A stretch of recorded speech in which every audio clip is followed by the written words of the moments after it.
آپ سے کسی نے رابطہ کیا حکومت میں سے کہ جی آپ نے ابھی اپنا ریزگنیشن اسپیکر کو دیا ہے تو سردار صاحب ایسا مت کریں، آئیں بیٹھیں مل کے بات کریں؟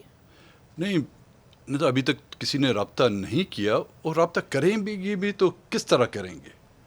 جو بات میں 5 سال تک ان کو سمجھا نہ سکا، میں خود قومی اسمبلی میں جو بات میں 1988 سے، چاہے صوبائی اسمبلی، چاہے یہاں ان کی جیلوں میں، ان کی اسٹیبلشمنٹ، یہاں کی پولیٹیکل پارٹیوں کی جلسوں میں ان کو سمجھا نہ سکا، تو کیا اب میرے پاس کون سی وہ جادو کی چھڑی آ گئی ہے جو میں ان کے سر پہ گما کر ان کو سمجھاؤں گا؟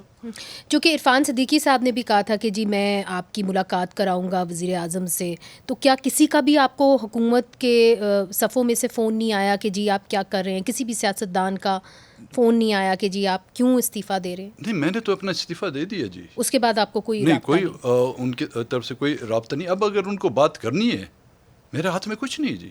میں نے جب انہوں نے اپیکس کمیٹی میں مجھے بلایا تھا، میں نے ان کو واضح طور پر کہہ دیا تھا کہ I am not a stake holder, میں ریپرزینٹ نہیں کر رہا اس وقت بلوچستان میں. جن لوگوں کو آپ منتخب کر کے لائے ہیں ان سے جا کے بات کریں، وہ بلوچستان کا مسئلہ مجھ سے شاید بہتر انداز میں کر سکتے ہیں. آپ لوگ ان کو منتخب کر کے مگر جب آپ پیچھے ہٹ جاتے ہیں اور آپ کہتے ہیں کہ جی میں حصہ نہیں لیتا ہے اپیکس کمیٹی میں، میں قومی اسمبلی میں بھی حصہ نہیں لیتا، تو پھر آپ بلوچستان انہی لوگوں کے ہاتھ میں دے کے جا رہے ہیں جن کو آپ کہتے ہیں کہ یہ صحیح معنی میں منتخب نمائندے نہیں ہیں.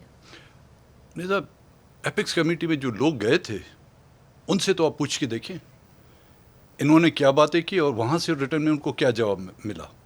ان کے تو کیٹیگورلی کہہ دیا ہے انہوں نے کہ جی جو ہے ہم ان کو نہیں چھوڑیں گے. ہم جنہوں نے بندوق اٹھائی ہے ان سے ہم نمٹ لیں گے. بھائی ہم نے تو بندوق نہیں اٹھائی. میں یہاں پہ بندوق اٹھا کے اسمبلی میں آیا تھا جو مجھے بات کرنی دی. 2018 سے آج دن تک آپ خود ہی بتائیں، میری ہر اسپیچ آن ریکارڈ ہے. میں نے کوئی غیر آئینی بات کی تھی اسمبلی میں؟ کہیں میں نے کہا کہ جی ہم پاکستان کو نہیں مانتے؟ کہیں میں نے یہ کہا تھا کہ جی ہم پاکستان کو توڑنا چاہتے ہیں؟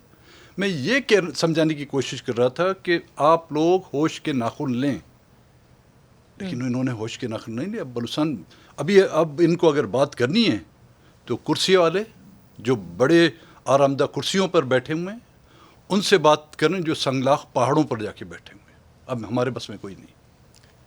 مگر یہ جو آپ بے بسی کی تصویر کھینچ رہے ہیں اسے دیکھ کے بہت ڈر لگ رہا ہے، چونکہ ایک طرف سے وہ لوگ ہیں جو کہتے ہیں بندوق کے علاوہ کوئی حل نہیں، دوسری طرف وہ لوگ ہیں جو یہ کہہ رہے ہیں کہ جی ہم احتجاج کریں گے اور پرتشدد احتجاج کریں گے. آپ کی وزیر اعظم سے ملاقات ہوئی 23 جولائی کو، جی اس میں کیا بات ہوئی؟ کیا 23 جولائی 1923؟ اچھا، اس وقت جب حکومت تھی، جب پی ڈی ایم کی حکومت تھی جی، اس وقت میری جو میٹنگ ہوئی تھی اس میں وزیر اعظم تھے، ان کے کیبنٹ کے اراکین تھے اور آرمی چیفز تھے، اس میں D G I S I تھے. یہی بلوچستان کے مسئلے پر جب زیادہ بات ہوئی تو میں نے بولا آپ، کیونکہ ہمیں وہ بو تو آ گئی تھی کہ اگلے الیکشن میں ہمیں نہیں چھوڑیں گے یہ لوگ، اور اعتراض کر رہے تھے کہ یہ بہت بولتے ہیں. کوئی دوست یار تھے وہ ہمیں کہتے تھے. تو میں نے کہا جی آپ کو ہماری سیاست پہ اعتراض ہے، بتائیں کیا اعتراض ہے. اگر آپ کو ہماری طرز سیاست پسند نہیں، آپ لوگ ہمیں نہیں سیاست میں دیں، ٹھیک ہے، ہم کنارہ کش ہو کے بیٹھ جائیں گے. پھر جو نوجوان ہیں ہماری پارٹی میں بھی ہیں یا جو ہمارے سپورٹر ہیں وہ کون سی پارٹی جوائن کرتے ہیں؟ وہ کسی مذہبی پارٹی میں جاتے ہیں، پیپلز پارٹی جوائن کرتے ہیں، نون جوائن کرتے ہیں، یا ملیٹنٹس کے ساتھ جاتے ہیں وہ جو آزادی کی جنگ لڑ رہے ہیں. تو پھر ہم میں گلا نہ دیں.